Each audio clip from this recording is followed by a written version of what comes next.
Bismillahirrahmanirrahim. Assalamualaikum warahmatullahi taala wabarakatuh. Selamat malam, selamat bersiaran, selamat bertemu lagi. Apa khabar saudara? Saya mendoakan agar saudara dalam keadaan sihat walafiat.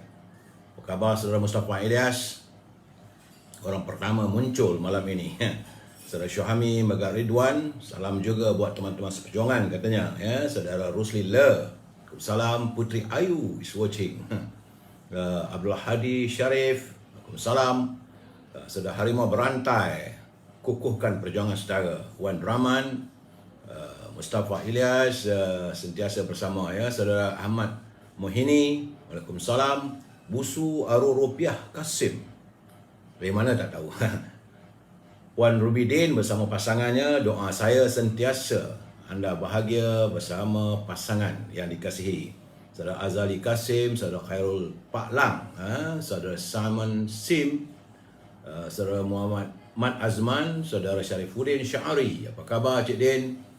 Sri Seruji, Samsuri, Agustin Tan, how are you? Zulkifli. Dan teman-teman yang lain yang tak sempat saya santuni, saya mohon maaf kerana saya perlu memberi laporan kerana malam ini ada beberapa cerita agak menarik juga ya saudara. Hari ini Selasa, tanggal 17 Ogos 2021. Nampak gayanya sudah ada sedikit penurunan virus corona. Jumlah hari ini adalah 19,631, kurang semalam 19,740. Bagaimanapun jumlah terkumpul terus meningkat kepada 1,444,270 orang warga kita yang telah pun dijangkiti oleh virus corona. Kita mengundang kematian sejumlah 293 hari ini saudara. Jadi jumlah terkumpul kematian adalah 13,077 orang. Astaghfirullahalazim. Kita berdoalah agar mereka damai di sana saudara ya. Di Perlis hari ini ada peningkatan agak ketara sebab semalam 20, hari ini 37. Di Kedah juga meningkat, semalam 1,592, hari ini 1,863. Begitu juga di Pulau Pinang, semalam 1,251, hari ini 1,275. Dan ini semua main angka ribu-ribu pula dah sekarang ni saudara ya. Di Perak juga Epic Yup Lebo, ngapa mereka tak menjerit? Sebab semalam 938, hari ini meningkat balik 1,101. Di Selangor, alhamdulillah, walaupun meningkat tapi susut kepada angka 5,000. Semalam 5,706, hari ini 5,753. Wilayah Persekutuan ada sedikit peningkatan. Semalam 1,360, hari ini 1,765. Tetapi di Putrajaya susut daripada 43 kepada 41. Di Negeri Sembilan naik balik. Semalam 343 saudara Razali. Hari ini dia naik balik 490. Alhamdulillah Melaka susut agak ketara daripada 1,120 semalam kepada 623. Begitu juga di Johor ada sedikit susut. Semalam 1,510, hari ini 1,309. Dan subuh tadi saya menerima berita kembalinya karamatullah bisan saya di Johor setelah 3 hari berjuang dengan COVID-19. Al-Fatihah untuk keluarganya. Kemudian di Pahang ada peningkatan daripada 646 kepada 670. Di Terengganu alhamdulillah lega daripada 688 kepada 498. Di Kelantan nampaknya saudara Azmi masih meningkat balik lah, menggerunkan 2 hari berturut-turut. Semalam 1,227, hari ini 1,268 di Kelantan. Begitu juga di Sabah. Sabah tinggi hari ini, merupakan catatan yang tertinggi sebab semalam 1,728, hari ini di Sabah, warga Sabah yang dijangkiti oleh virus corona adalah 2,103 orang. Dan jumlah keseluruhan di Sabah sudah 108,933. Alhamdulillah bagaimanapun di Labuan hari ini tiada jangkitan. Syabas warga Labuan, kekalkan momentum ini.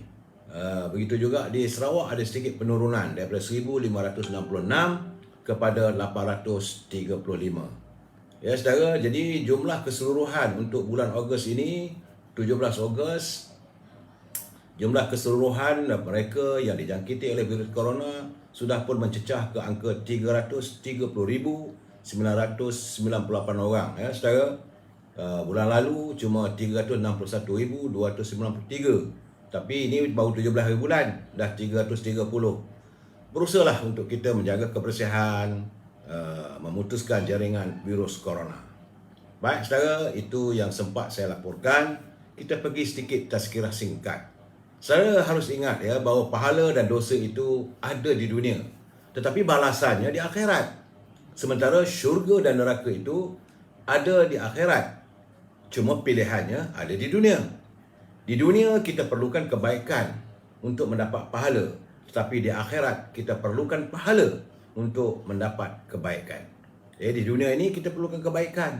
Bila kita membuat kebaikan, kita dapat pahala. Tapi di akhirat nanti kita perlukan pahala untuk mendapat kebahagiaan dan kesejahteraan di akhirat nanti. Dan di dunia kita perlukan cahaya, saudara, untuk membaca Al-Quran. Tetapi di alam kubur nanti, kita memerlukan Al-Quran untuk menjadi cahaya penerang kepada kuburan kita. Semoga Allah permudahkan urusan kita hari ini dan dibukakan rezeki, pintu-pintu rezeki untuk saudara dan keluarga dan segala pintu kebaikan buat kita semua. Amin. Amin. Ya Rabbal Alamin. Itulah tazkirah singkat saya pada hari ini.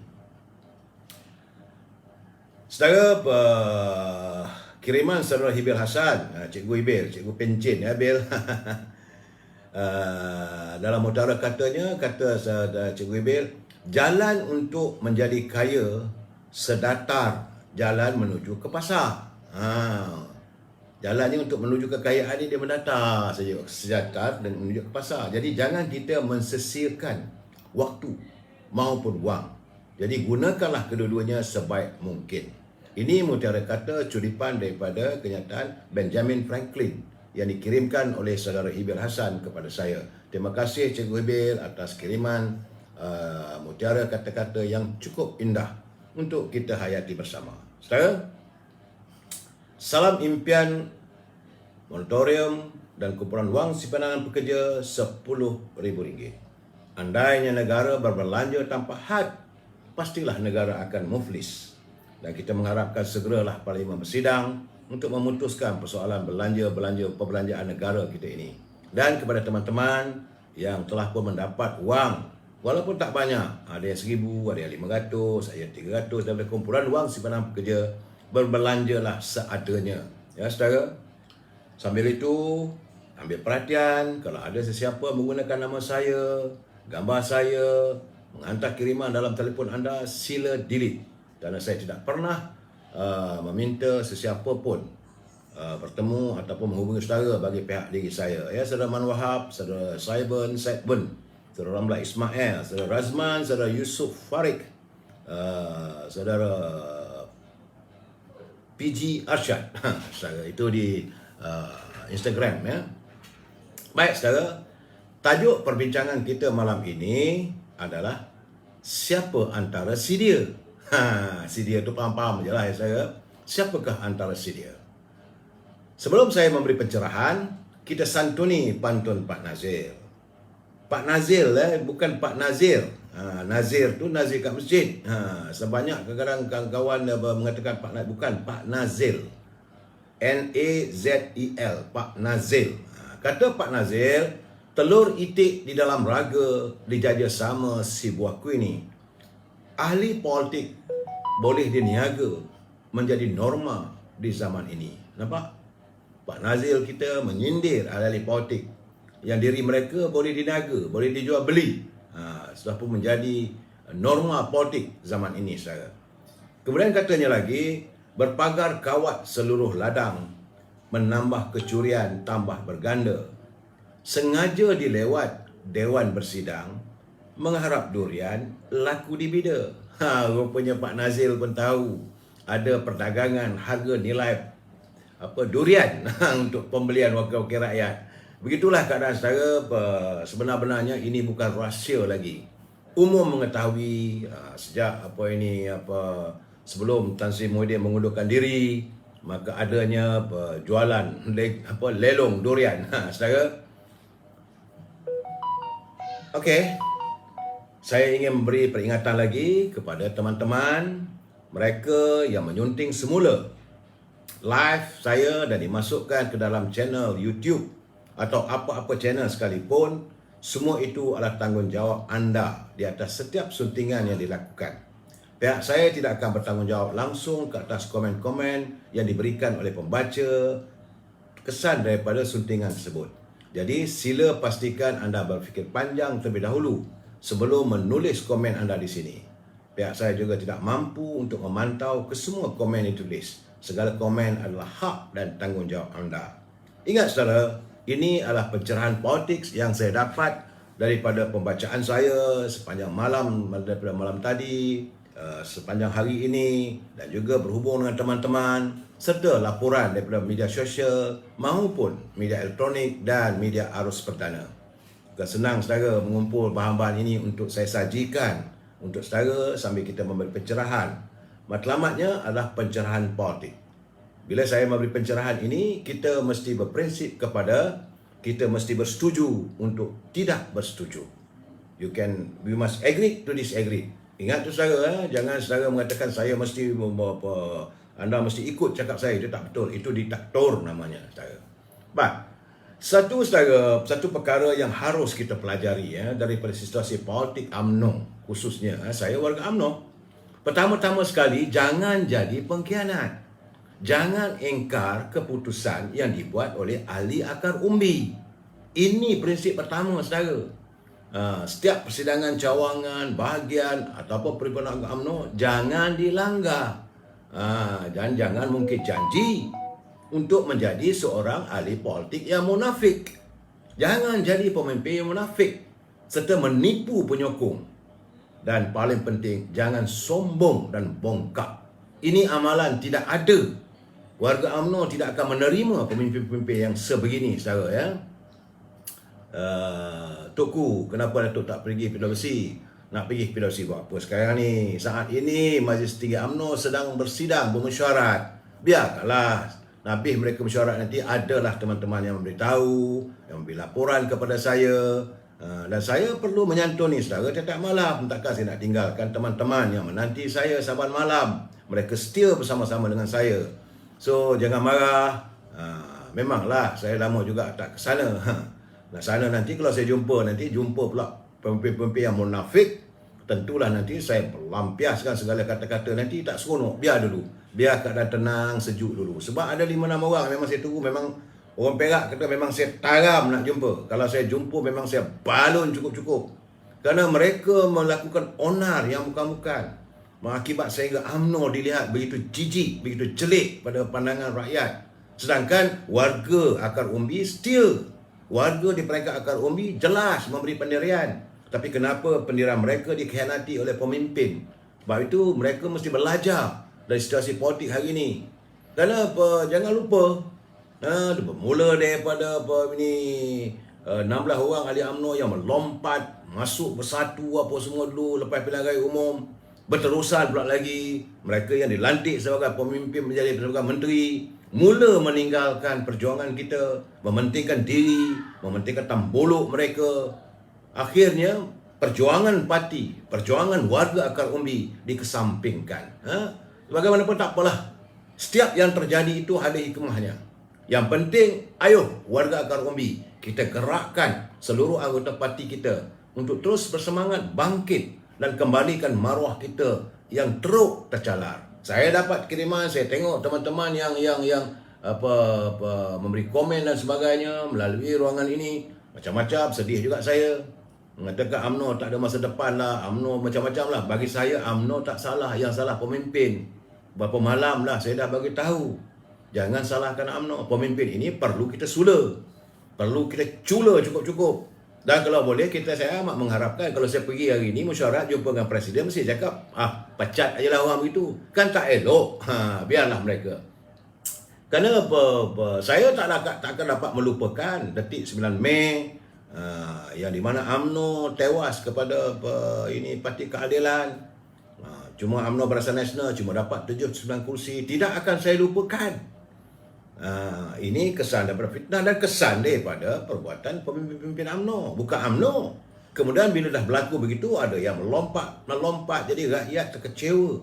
Ahli akar umbi yang melantik mereka, yang bekerja siang malam untuk memenangkan mereka sebagai ahli parlimen, akhirnya dengan mudah mereka meninggalkan parti UMNO untuk bersekongkol dengan musuh-musuh UMNO. Ini tidak dapat saya maafkan. Jadi kalau untuk menerima mereka kembali dalam UMNO, bagi saya jauh panggang daripada api. Tak payahlah. Tak apalah kita kehilangan sekadar 20-30 orang. Biarkanlah mereka dengan haluan mereka.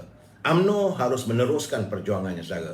Jadi kepada ahli akar umbi, ini yang paling penting. Kembalilah kita menyantuni, sebab kita tak kurang dengan pemimpin.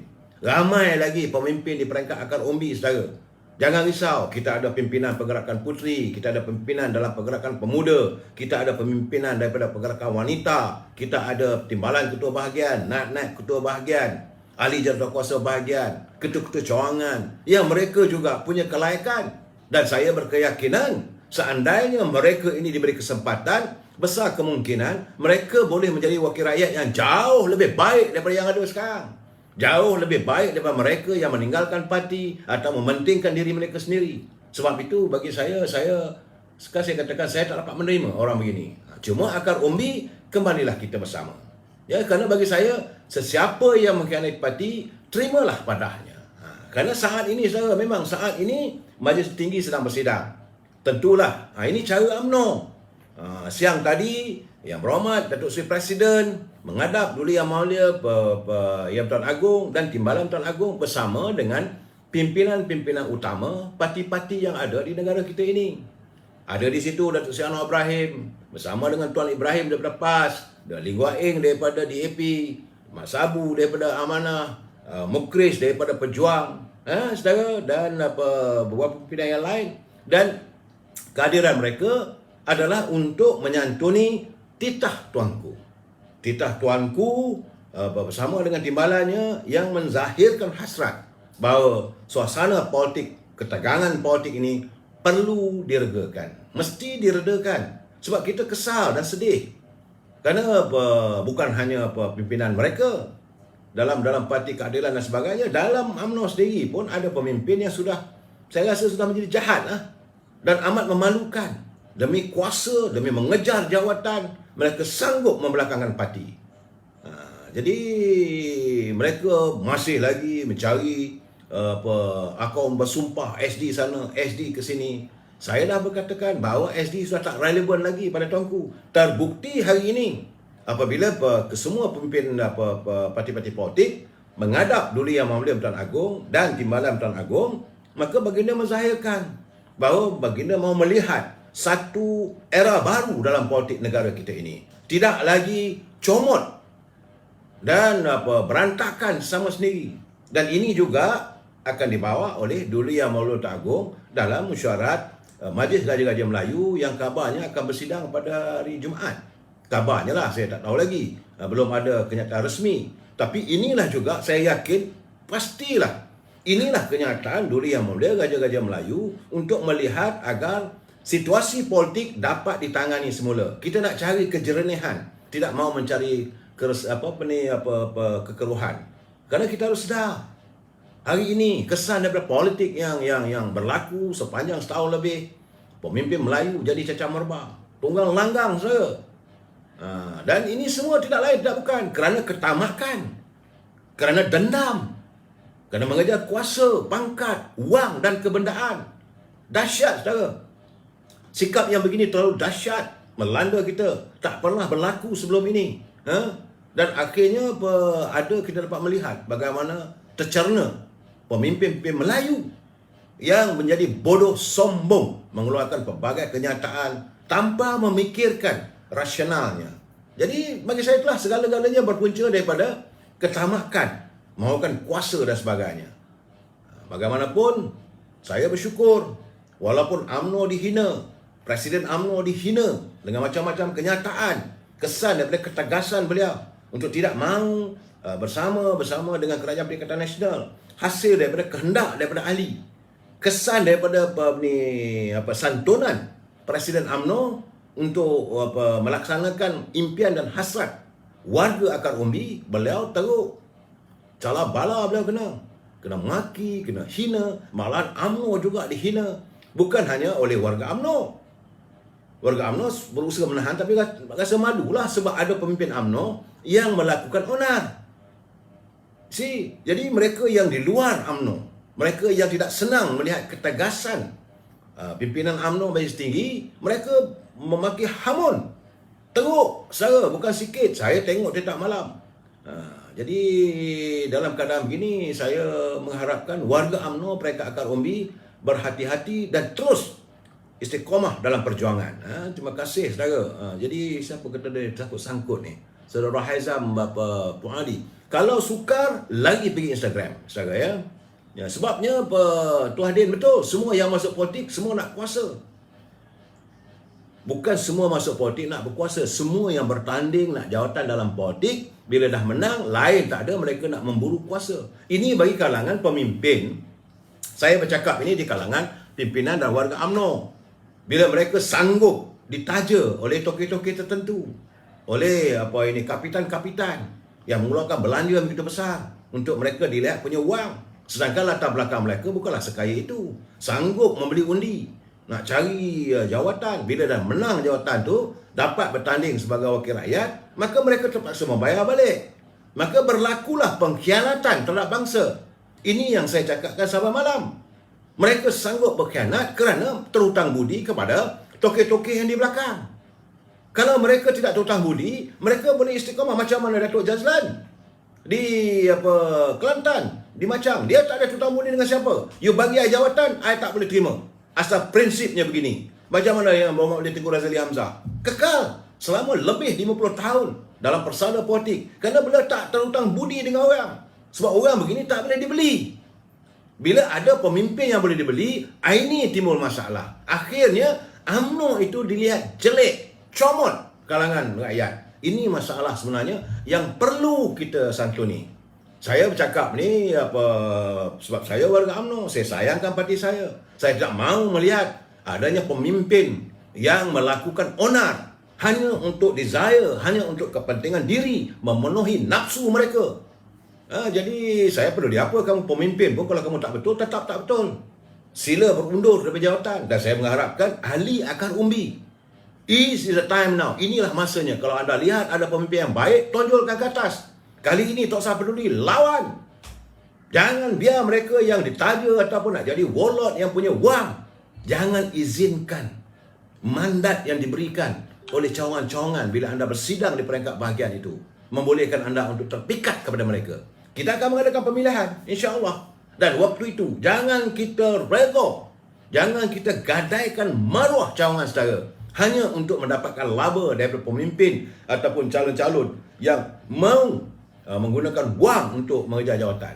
Sebagaimana yang saya nampak apa yang dicatatkan oleh Datuk Fuad Zakasi. Beliau mengatakan kerana jawatan, pemimpin jadi rakus dan sanggup buat kerja gila. Gila.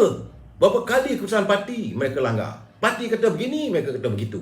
Jadi keputusan di Jeddah Baik, mereka langgar. Keputusan PAU, mereka langgar. Keputusan Majlis Tinggi 3 Ogos, mereka langgar. Dan hari ini pun mereka masih lagi nak langgar, nak pergi jumpa dengan orang, berbincang dengan pemimpin parti lain tanpa mendapat restu daripada parti. Jadi akhirnya dia tempellah kena lengek. Jadi saya harap ini menjadi pengajar untuk masa akan datang. Siapa yang jatuh dan naik dalam politik seri 2 ini, itu bukan isu bagi kita warga UMNO. Hanya ahli UMNO yang setia sejak tewas dalam PRU 14 dulu sahaja yang memahami perjuangan kita. Benar.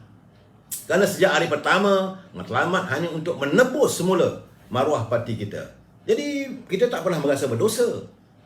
Tapi mereka tidak pernah merasa berdosa meninggalkan perjuangan parti. Ini yang kita kesalkan. Jadi kalau nak bercakap soal tekanan yang dialami oleh pimpinan-pimpinan dalam parti UMNO, khususnya Presiden, Timbalan Presiden, beberapa orang ahli Majlis Tinggi, ketua-ketua perhubungan UMNO yang menghadapi tekanan, tak tergambar saudara. Macam-macam oleh mereka yang menjadi musuh UMNO, mereka berada di anjung kuasa, malahan macam saya katakan semalam, Amat mengecewakan. Mereka sanggup sampai ke tahap untuk membunuh UMNO. Bersekongkol dengan orang sana. So, gunakan pendaftar pertubuhan. Bagi warning, bagi itu, bagi ini. Matlamat lain tak ada. Kerana mereka mahu mengejar kuasa. Mereka merasakan kalaulah kepimpinan UMNO ini dipimpin oleh puak-puak mereka, kluster-kluster yang cabul dalam politik ini, maka mereka merasakan mereka dapat untuk mengejar impian, memburu kuasa di Anjung Seri Perdana. Itu matlamat mereka. Dan ini saya yakin ahli-ahli peringkat akar umbi tidak boleh terima. Sebab itu saya kata bersama-sama kita berdiri teguh di belakang Presiden dan pimpinan yang sedia ada yang tak pernah curang pada parti. Biarpun dirinya dihadap ke mahkamah, biarpun diri dia ditomah, biarpun dia dikerjakan semacam-macam, huduh sehodah-hodohnya, namun perjuangan memertabatkan bangsa, memertabatkan parti akan terus terlaksana. Saya minta maaf saudara, saya mulakan bicara saya malam ini agak keras kerana setelah saya mendengar ungkapan, kenyataan daripada Datuk Seri Anwar Ibrahim, kehendak agung, kehendak Raja-Raja Melayu, kerana banda Raja-Raja Melayu sudah bosan dan muak dengan perangai pemimpin-pemimpin UMNO, pemimpin-pemimpin politik yang lain tak ada kerana kuasa, kerana nak jawatan. Mereka sanggup menghancurkan negara sehingga sekarang ini terjebak dalam keadaan yang terus amat teruk saudara. Ini sebab itu fitnah dilontarkan, macam-macam fitnah. Bersibang siur kalau saudara lihat dalam media internet. Teruk saudara, amat teruk. Dan setelah keredaan ini, okey saudara, insya-Allah 2-3 hari lagi itu insya-Allah pasti akan selesai apabila Majlis Raja Bersidang Agung menentukan. Saya akan sebutkan nanti siapakah dia itu dan sebagainya. Saudara, saya mengharapkan satu saja kepada ahli-ahli parlimen, baliklah ke kawasan masing-masing. Tak payah lagi berlonggok, berkumpul, bergerak ke sana, ke sini di Kuala Lumpur ni. Kuala Lumpur tidak memerlukan sentuhan anda saat ini. Yang perlu anda santuni sekarang adalah rakyat yang anda wakili. Rakyat yang anda tagih undi dari mereka selama ini.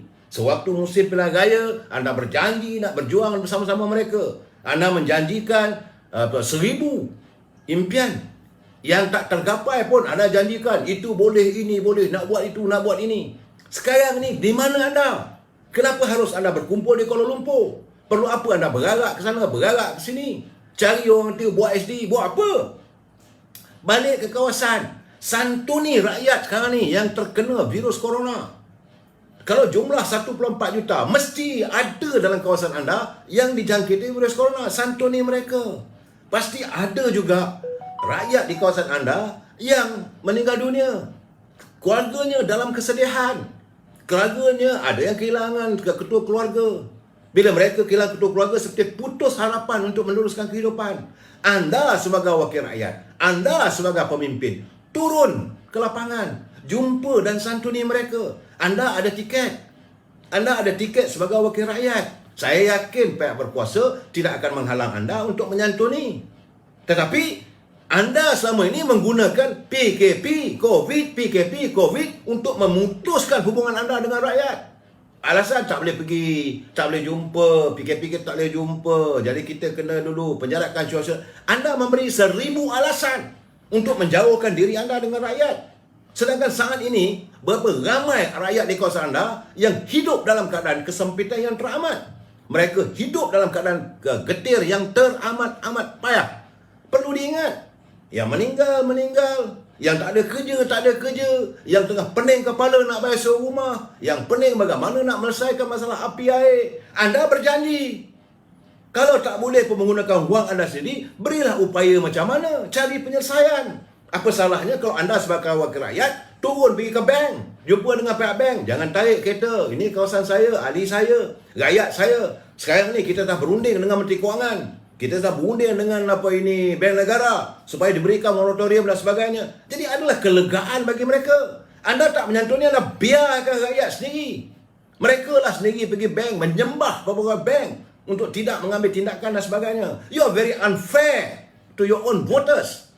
Anda tak fikir, mereka dah tak ada kerja, gaji tak ada. Yang bekerja tu adalah bekerja, tapi berapa ramai? Cukupkah dengan memberi bakul makanan? yang kadang-kadang jumlahnya tak seberapa. Cukupkah dengan sekampit beras yang anda mau membina ini wibawa anda sebagai pemimpin? Bukan saya tak tengok, saya nampak ada wakil-wakil rakyat yang pakai letak dalam dalam plastik tu tempek gambar mereka. Letakkan gambar, letakkan lambang parti, kononnya menantuni sangatlah, menyantuni sangat apa semua. Kalau setakat makanan dalam tu nilai tak sampai RM1. Yang rakyat tak. Bukan hanya beras, gula, kopi dan minyak. Banyak lagi kehidupan rakyat. Macam mana dengan anak-anak kat sekolah? Bagaimana dengan hubungan internet? Anak-anak mereka yang nak belajar. Sekarang ni sebab sekolah ditutup, anak-anak belajar di rumah. Tengah saya duduk belajar, internet terputus. Anda kena menangani masalah ini. Jangan lari daripada tugas dan tanggungjawab anda. Tak berhenti. Sebab itu jangan ingat menjadi wakil rakyat itu mudah. Bukan hanya sekadar pergi ke parlimen. Bukan hanya sekadar digelar yang berhormat. Bukan hanya untuk merasmikan itu, merasmikan ini. Bukan. Setiap kehidupan rakyat perlu anda santuni. Anda perlu ada dia punya roadmap ataupun peta jalanan. Apa yang anda nak buat? Kawasan anda bagaimana?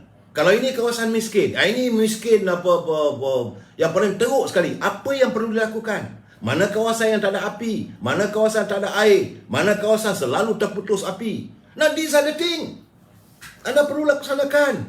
Jangan sembarangan. Jadi jangan bagi alasan COVID, sijil, PKP itu sebagai sijil. Tak boleh begitu saja. Soal pelantikan Perdana Menteri, serahlah pada Agong. Yang menyebuk aja buat apa? Bergerak sana, bergerak sini. Dengan harapan kalau orang calon ni jadi Perdana Menteri, aku pula nak jadi Menteri. Itu bukan kriteria. Jadi dalam bab ini saudara, terus terang kata, saya angkat topi. Walaupun dia berlainan parti daripada saya.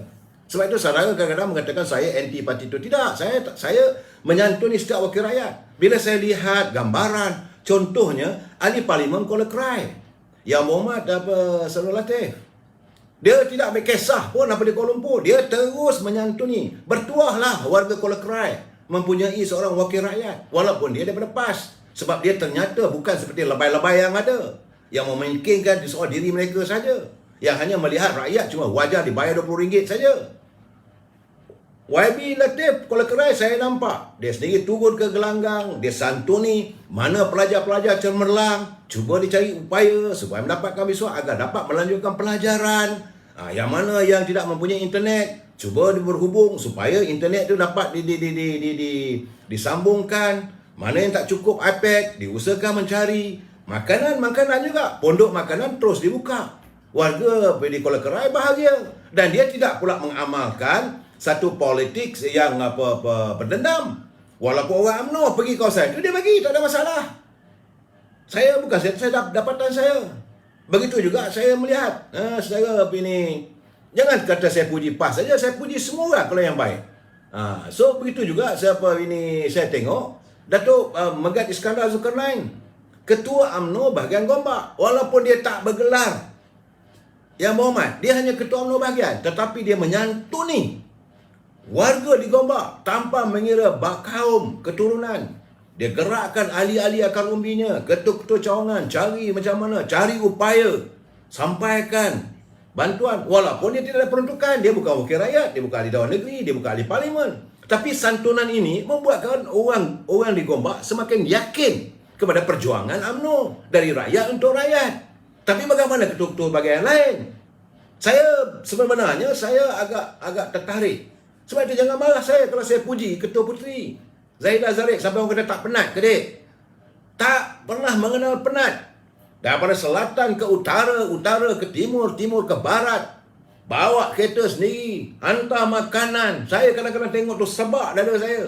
Begitulah jiwa murninya pimpinan pergerakan Puteri. This is the leader yang melihat dalam keadaan rakyat memerlukan sentuhannya, dia hadir. Sama juga apa yang dilakukan oleh Datuk Ashraf Bahjudi. Kerana kesibukan nak menyantuni banyak masalah-masalah di peringkat ibu pejabat, dia menggerakkan di seluruh kepimpinan pemuda bahagian. Beliau akan menghubung melalui telefon, dah buat ini ke belum, semua ada dia punya roadmap. Dan hari ini yang bergerak di seluruh negara adalah pergerakan pemuda. Syabas. Walaupun begitu, saya tak adalah nak kata janganlah tak puji wanita. Wanita pun bergerak sama. Tetapi saya lihat Zaidah sendiri bawa kereta. Sampai tak takut ke?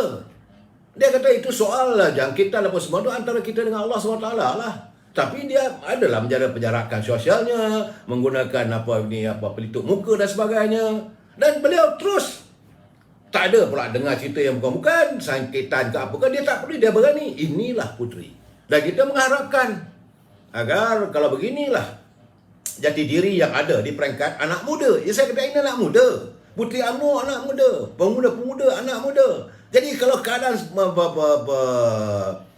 dalam musim pilihan akan datang, saya akan bercakap dengan Presiden, salin aja. Tukar pemimpin-pemimpin yang lama tu. Kalau timbalan ketua bahagiannya dah lama menunggu, berilah peluang pada timbalan ketua bahagian. Apa ada masalah? Macam di Gombak tu. Bahagialah orang Gombak. Tahniahlah Saudara Megat. Datuk Megat. Kalau dalam keadaan begini, saya rasa habislah. Bye-bye lah. Zuraidah Kamarudin, Azmin Ali, bye-bye. Kalau ini keadaan cara santunannya, insya-Allah. Sekarang ni kamu dah tak jadi menteri, kamu tahulah nasib kamu. Yes, jadi now kita bercakap siapakah antara sedia yang bakal mampu menggamet hati Duli Yang Maulid Tuan Agong dan Raja-Raja Melayu. Ya, sebabnya kesan dan peletakan jawatan memang tidak nafikan bahawa keruntuhan Kerajaan Perikatan Nasional, akhirnya Istana Negara telah pun tadi memanggil pemimpin parti utama bertemu petang tadi. Jadi saya mendapat sumber dalaman memberitahu perjumpaan hari ini bukan bagi tuanku menamakan, bagi dia tidak menyebut sesiapa pun, dan bagi dia tidak meminta. Tidak ada permintaan daripada baginda siapa yang parti itu calonkan. Tak ada. Tetapi kedua-dua, Duli Yang Maulid Tuan Agong dan Timbalan Yang Tuan Agong menyatakan kerunsingan Raja-Raja Melayu dan harapan Raja-Raja Melayu supaya diadakan ceasefire, supaya diadakan gencatan senjata, gencatan senjata politik, supaya jangan diteruskan perdebatan, peperangan. Dan kabarnya semua pimpinan parti mencapai konsensus bersama bahawa mereka akur dengan keputusan Majlis Raja-Raja yang dijangka akan bersidang nanti. Jadi saya difahamkan saudara Duli Yang Maulid Tuan Agong mencadangkan kerajaan interim yang akan diketuai oleh calon yang neutral, yang tidak ada berpihak pada mana-mana parti, dengan tanggungjawab mutlaknya adalah dua. Pertama, menangani masalah COVID-19. Kedua, menangani ekonomi negara. Jadi konsensus tersebut dijangka akan disembahkan oleh Agong kepada Raja-Raja Melayu untuk mencapai kesepakatan. Cuma yang agak hairannya, tiba-tiba hari ini ada keluar pula kenyataan daripada Speaker Dewan Rakyat minta supaya ahli-ahli parlimen menamakan siapakah cadangannya untuk dilantik sebagai Perdana Menteri. Saya kata, buat apa? Di saat benda tu keluar waktu pagi, tuanku jumpa petang. Bagi saya tak ada keperluan. Biarkanlah tuanku memilih siapa yang ni. Saya terdapat beberapa nama. Memang tidak nafikan ada beberapa nama yang perlu saya memberi ulasan supaya kita faham. Yang semua mereka ni sedang race ni berada di pencituan terakhir untuk menuju ke garisan di anjung kuasa Sri Perdana. Dan bagaimanapun terdapat dua nama besar ni sedang berada di hadapan, iaitu Datuk Seri Anwar Ibrahim dan Yang Berhormat Tengku Razali. Datuk Seri Anwar Ibrahim kerana katanya mendapat banyak surat akuan bersumpah, tapi yang saya nak nyatakan surat akuan bersumpah dah tak terpakai. Walaupun beliau kabarnya sudah pun mendapat 112 katanya. Tapi Yang Berhormat Tengku Razali dia menerus, ada masalah. Jadi sebenarnya sebagai saya katakan, ini kuasa mutlak Duli Yang Maha Mulia yang di-Pertuan Agong. Kerana saudara kesan daripada pilihan raya yang lalu, UMNO cuma dapat 79, UMNO Barisan Nasional 79 kursi. Tetapi Parti Keadilan dia mendapat lebih 130 kursi. Tetapi inilah untung nasib Datuk Seri Anwar Ibrahim, nak buat macam mana? Tetapi kesan daripada langkah Sheraton, Parti Keadilan yang begitu gah menguasai pilihan raya umum yang ke-14 lalu, tiba-tiba menjadi parti yang kecil. Apabila Azmin Ali dan kumpulannya berarak menuju kepada Parti Keadilan, PBM, membentuk Perikatan Nasional atas nama Langkah Sheraton. Kesan daripada itu, saudara, berlaku pula berantakan dalam Pakatan Harapan apabila DAP yang bertanding di bawah lambang keadilan mengambil keputusan bahawa dia kata semua wakil rakyat dia kekal sebagai ahli parlimen DAP. Tidak boleh disebut sebagai ahli parlimen keadilan. Macam kita Barisan Nasional, Wika Siong ke, Saravanan ke, ahli-ahli UMNO ke, mereka dikenali sebagai ahli parlimen Barisan Nasional. Tetapi bagi DAP, no. 42 orang ahli mereka kekal sebagai ahli DAP, bukan sebagai ahli Parti Keadilan. Walaupun mereka bertanding di bawah lambang Parti Keadilan. Ya? Kemudian Azmin dah bawa lagi 13 orang. Parti Amanah pula sama ketetapannya. Dia ada 11 orang ahli parlimen, dia bukan ahli parlimen keadilan tetapi ahli parlimen Parti Amanah. Dan akhir kemudian Dr. Mahathir dengan kumpulannya yang menubuhkan pejuang dan sebagainya, walaupun mereka menyebut Pakatan Harapan dan sebagainya, tetapi kekal sebagai Parti Pejuang. Tinggallah Datuk Seri Anwar Ibrahim dengan bermodalkan kepada 39 ahli parlimen keadilan yang kekal. Ini keadaannya. Tapi kalau tak ada Langkah Sheraton dulu, memang mereka kukuh. Kalau tidak ada perbalahan di kalangan Pakatan Harapan, maka Datuk Seri Anwar Ibrahim memimpin satu pasukan yang kuat. Tapi ini tak ada kesan daripada kehancuran. Jadi, bagaimanapun, itulah nasib Datuk Seri Anwar Ibrahim hingga saat ini. Kabarnya masih terkial-kial mencari SD. Dan bila jumpa dengan tuanku tadi, tuanku kata no more SD.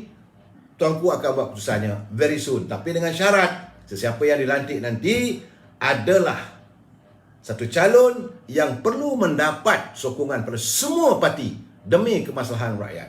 Demi satu menangani masalah yang dihadapi oleh negara.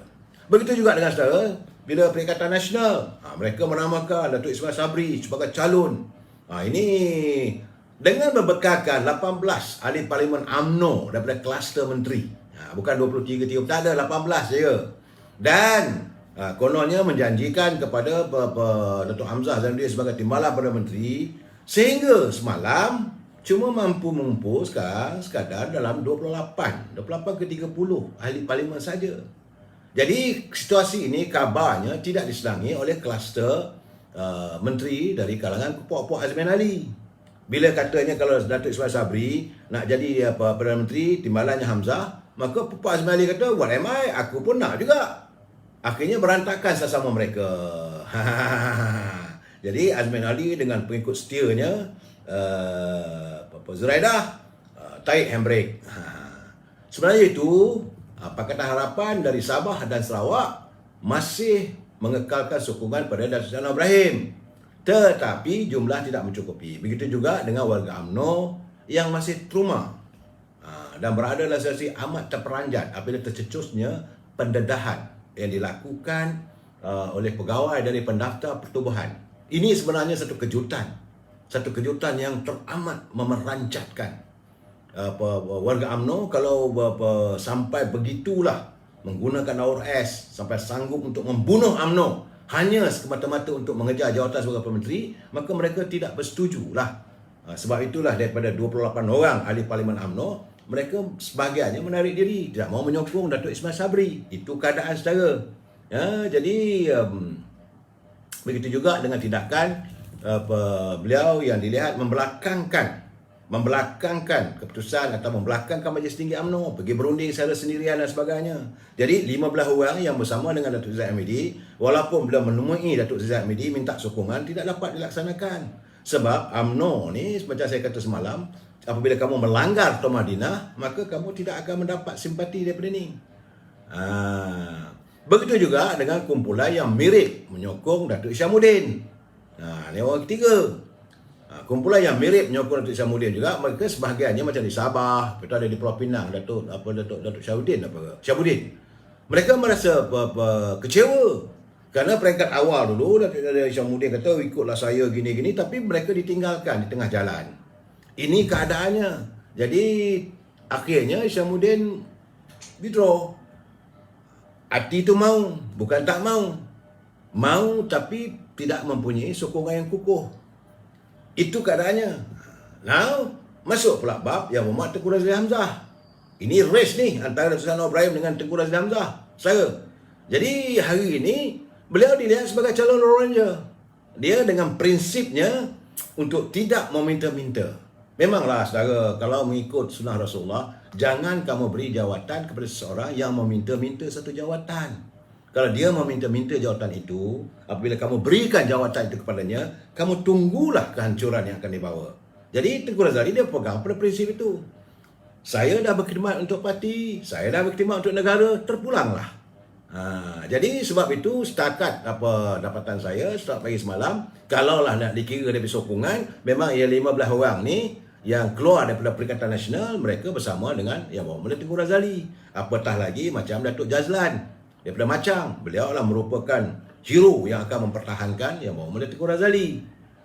Jadi cumanya yang saya tak senang hati apabila ada pihak yang cuba mengukir gambaran yang tidak baik kepada Yang Berhormat Tengku Razali. Ini bukan cara kita. Mungkinlah mereka ni mengejar, menyokong orang itu, menyokong orang ini, cari jalan supaya downgrade ataupun membuat tomahan yang bukan-bukan. Contohnya minggu lepas tiba-tiba keluar berita kononnya Yang Berhormat Tengku Razali dijangkiti oleh virus corona, positif virus corona. Sedangkan beliau memang dulu mengalami jangkitan, tetapi 5-6 bulan dulu telah pun mendapat rawatan di hospital universiti, dan setelah pun selesai disahkan oleh doktor, tak ada lagi, sehat sesehat-sehatnya. Itu tapi gambaran cerita tu yang dulu ditimbulkan balik untuk memberi gambaran tak sesuai lah kononnya, supaya nak mempengaruhi kalau dulu yang membeli Gajah-Gajah Melayu bersetuju dengan Tengku Razali. Ini ceritanya. Dan yang paling saya marah sangat hari ni lah saudara. Hari ni saya marah lah. Bukanlah kerana saya menyokong Tengku Razali, bulat-bulat tidak. Tapi cara tak kena. Sebab ada keluar gambar dalam YouTube. Keluar gambar dalam Facebook. Gambar Tengku Razali duduk di atas kursi roda. Sebenarnya kursi roda itu adalah beliau nak cuba nak test kerana nak dihadiahkan kepada kekandanya. Saya ingat dalam 8 bulan ke 10 bulan dulu, sebelum almarhumah kekanda Tengku Razali meninggal dunia. Dia ni memang sayang pada kakak-kakaknya. Jadi dia nak membeli kursi itu, dia buat test lah. Gambar itu digunakan. Kalau nak menggambarkan Tengku Razali sekarang ni dalam keadaan tak sihat dan sebagainya. Bagi saya lah, betul kata Falsafah, sekeping potret itu mampu diterjemahkan dengan 1000 pengertian. Saudara ingat saudara, sekeping potret mampu menerjemahkan 1000 pengertian.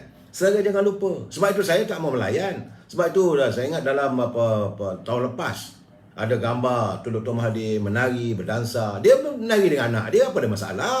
Dia beronggeng apa semua. Tapi saya tak mau melayan gambar-gambar begitu. Dan hari ini pula gambar Zapin orang Johor. Nampak muka wajah lebih kurang macam mantan Perdana Menteri Tan Sri Mahyudin Yassin. Buat apa gambar-gambar itu dikeluarkan? Bagi saya ini bukan cara politik matang. Ini bukan cara politik yang profesional. Jadi Saudara Muhammad Nizam Burhan bagi peluang Dok UMNO memerintah, sebab untuk tak pernah memerintah 39 bulan saya tak ada masalah. Bagi saya siapa saja tak ada kasar. Jadi masalah sekarang ni saudara, dengan situasi negara sekarang ni situasi negara kita berada dalam limbo saudara. In the limbo.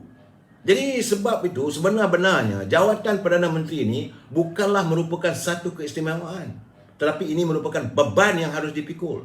Saya faham setengah-setengah orang hendakkan orang ni jadi Perdana Menteri kerana mengharapkan ada labanya. Kalau dia jadi Perdana Menteri, mungkin nanti aku sebagai menteri, mungkin aku dapat projek, mungkin aku dapat jadi jawatan JSC, mungkin matlamatnya untuk diri sendiri, bukan untuk perjuangan rakyat. Saudara, ini masalahnya. Jadi sebab itu mereka kata buat apa sokong Tengku Razali? Aku tak kenal dia pun.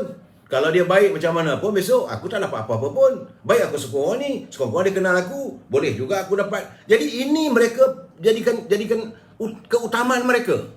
Bagi saya ini satu perjalanan politik yang salah.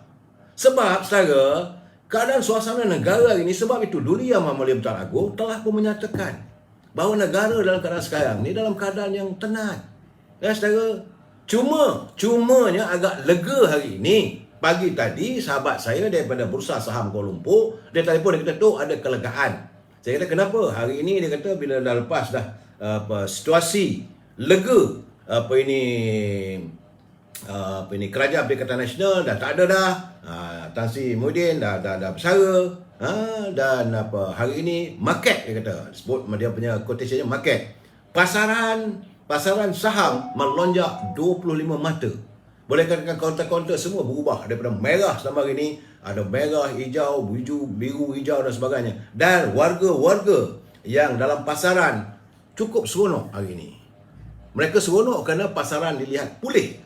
Dan ini berarti pelabur-pelabur sudah pun mula kembali memasuk pasaran. Jadi dia tanya kepada saya, dia kata macam mana kedudukan Perdana Menteri ni? Ada can tak Tengku Razali? Saya kata kenapa? Kan dasar ni, dia kata kita ni pelabur-pelabur bukan Melayu ni, dia kata kalau Tengku jadi Perdana Menteri, dia kata pasti melonjak lagi lah, dia kata. Sebab sekarang ni keyakinan mereka untuk ekonomi. Dan pasaran dunia luar pun pasti akan kembali masuk.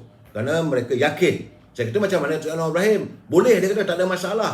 Tetapi dia kata kita lebih yakin kepada sentuhan Tengku Razali Hamzah. Berdasarkan pada track record beliau jadi Menteri Kewangan dulu. Ini yang dilaporkan kepada saya pagi tadi. Jadi bagi saya sekarang ni, janganlah kita fikirkan. Yang penting kita akan fikirkan kerana kedudukan. Macam saya katakan tadi. Rakyat susah. Petunjuk ekonomi perlu disantuni. Ini, saudara, berpolitik macam mana pun, at the end of the day, pagi-pagi besok mesti ada makanan atas meja. Waktu tengah hari anak-anak nak makan nasi. Sebelum nak tidur mesti ada makanan. Ini mesti ada dalam hidup kita. Dan kalau ekonomi kita terus dalam keadaan sekarang, tak boleh buat apa. Sebab itu kita mencari seseorang yang ada sentuhan. Bukan lama pun. Sebab itu saya melihat seruan daripada Yang Amat Datuk Seri Anwar Ibrahim tadi begitu tulus dan ikhlas. Dia kata kita bersetuju untuk semua sama-sama menyantuni masalah negara ini. Kita mengenepikan segala dendam, kesumat, segala permasalahan politik, segala tidak persetujuan. Kita santuni bersama untuk mengumpul satu ketumbukan yang menyokong siapa saja yang bakal dilantik oleh Duli Yang Mulia Tuan Agong sebagai Perdana Menteri. Kita memberi kerjasama untuk kepentingan negara dan rakyat. Saya nampak itu kenyataan yang tulus ikhlas daripada Datuk Seri Anwar Ibrahim. Artinya kali ini dia kata saya tak penting lah. Whoever yang tuanku calonkan, mereka akan sokong. Sama ada bersama dengan beliau. Tadi waktu dia bagi press conference tu, ada juga ini Saudara Lim Guan Eng daripada DAP. Datuk Mak Saham dia, Saudara Mak Sabu pun sama. Jadi saya yakin kali ini pembentukan kabinet yang akan dilakukan, ini adalah kabinet ke bawah Duli Yang Maha Mulia yang di-Pertuan Agong. Jadi kita rakyat mestilah bersama berdiri teguh. Sebab saudara, petunjuk angka di Bursa Saham Kuala Lumpur hari ini memperlihatkan peningkatan berikut ketara naik 25 mata dan tiba-tiba berubah dari warna merah kepada hijau. Bursa Saham Malaysia dibuka tinggi hari ini. Setelah ketidaktentuan nasib Kerajaan Perikatan Nasional. Pada 9.34 pagi saudara, jam 9.34 pagi, FTSE Bursa Malaysia menokok kepada 12.42 mata. Satu peningkatan yang tak pernah dialami bertahun lamanya. Dan mengikut dia tadi, kalau dah rezeki, dia kata kalau kita masa pemain-pemain korporat, dia kata kalau Tengku Razali dapat rezeki besar lah pada kita orang, kata. Sebab pelabur-pelabur di luar pun tengah standby. Sebab keadaan sekarang ni sebenarnya saudara, negara berhutang teruk. Sebab itu mereka yang akan dicalonkan sebagai calon Perdana Menteri memikul beban yang terlalu berat. Kerana menentang virus corona juga yang melanda seluruh dunia. Jadi kita memerlukan satu orang yang kukuh jati dirinya. Pertama-tama sekali, sebagaimana yang saya katakan, dia mesti ada keberanian untuk melakukan, dia pegang aja jawatan, dalam tempoh 2 minggu lagi dia kata kita akan lakukan lockdown secara total selama sebulan. Waktu itu persiapan makanan untuk semua dia akan membuat cara macam mana Jerman. Setiap warga di Jerman tu akan diberi sejumlah 1,600 Deutschmark bersama dengan makanan. Dan kilang-kilang ditutup, pintu masuk negara ditutup, total lockdown. Kemudian dihayati, tengok dia punya perkembangan. Baru dibuka satu persatu. Dan hari ini Jerman tak ada masalah. Rakyat dia hidup senang lenang. Dan keberhasilan negara mesti dipulangkan kepada rakyat. Tidak boleh untuk dirampok oleh pemimpin tertentu. Ini bagi saya yang perlu dilakukan. Jadi satu orang yang ada jati diri, ada kekuatan. Dia berani buat. Kalau tidak, tak boleh. Kalau setakat lembik-lembik, tutang budi dengan parti ini kata tak boleh. Nanti apa kata pula ini apa pelabur-pelabur, kita ni kilang kena buka. Ini rosaknya. Nanti MITI kata tak boleh. Persatuan pengilang-pengilang kata tak boleh nak tutup kilang ni, mesti operasi berjalan. Akhirnya. Dan pekerja-pekerja inilah membuatkan rantai-rantai berpanjangan kepada virus corona. Now, semua pekerja-pekerja daripada negara luar itu hendaklah dikumpul dalam satu tempat. Jadikan macam dalam tempoh 3 bulan ni diberi suntikan, dibersihkan segala-galanya. Semua tak boleh dibenarkan berkeliaran untuk meneruskan ini virus corona ini berterusan. Ini dapat dilakukan. Jadi nakhoda di anjung kuasa Seri Perdana, dia mesti hati kering, mesti berani.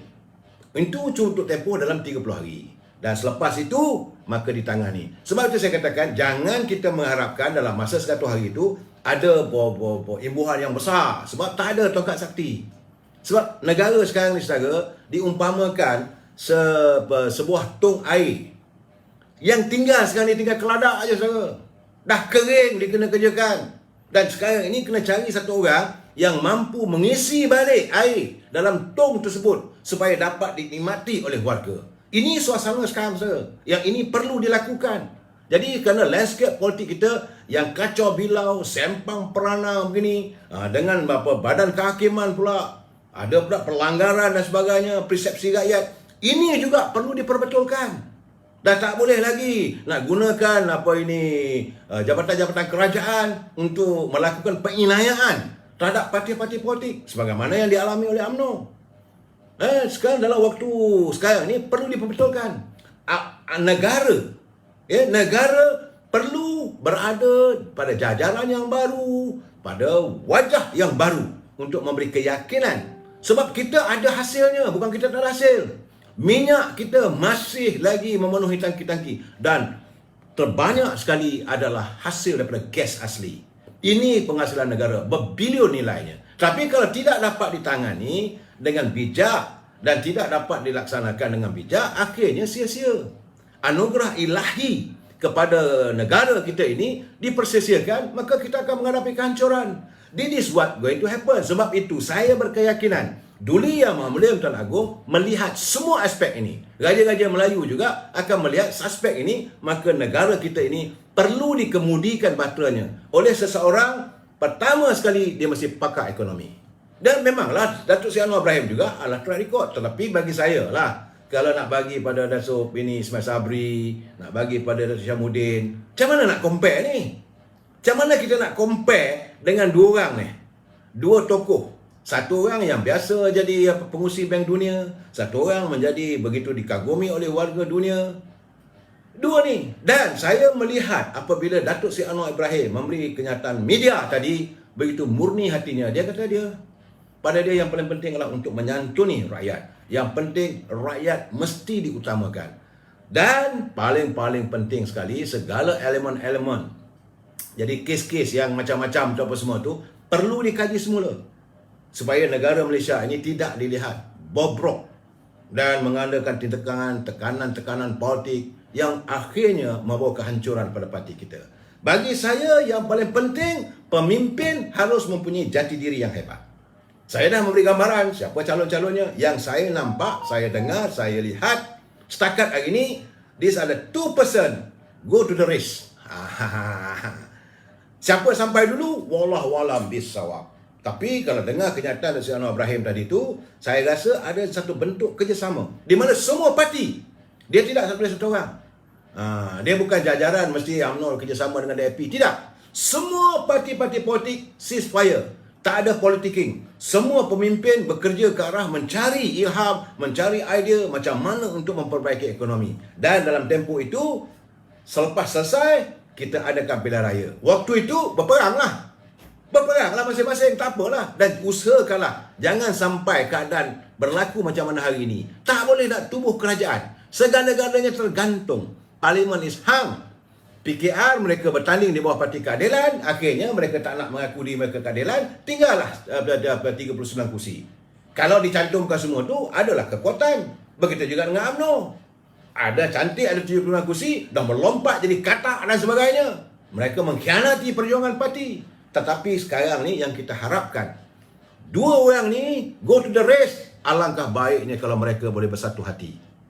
Bahagialah negara kita. Kita sambung lagi besok. Wabillahi taufiq wal hidayah. Assalamualaikum warahmatullahi taala wabarakatuh. Selamat malam.